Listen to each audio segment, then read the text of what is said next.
Kjo rrugë përdoret çdo ditë nga qindra qytetarë dhe turistë.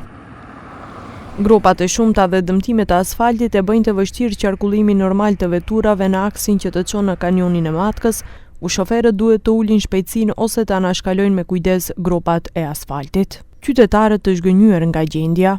Sokolive se kërshët, kako da kažem. Ne je ubavo, dupki sve. Ne je kuć nekoliko pat da se napravi dolgo vreme. Ne samo Selaneve, stranci dovaljat sve kada. Loša slika je. Da se popravi, što drugo da barame. Da se popravi patot, da se počesto da ima autobusi, na 1 sat gi ima. Kryetari i komunës së Sarajit Muhamet Elmazi thotë se në buxhetin e vitit 2026 në kuadër të qytetit të Shkupit është parapar edhe rruga e Matkës.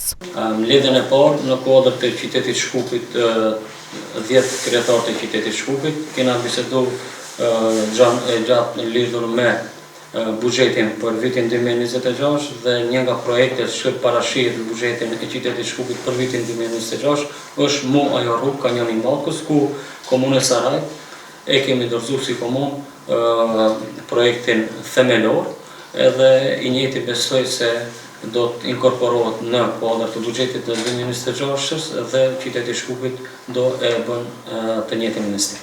Me vite të tëra, kjo rrugë është në gjendjen e njëjtë edhe pse që para 2 viteve u tha se po përgatitet projekt për rregullimin e saj.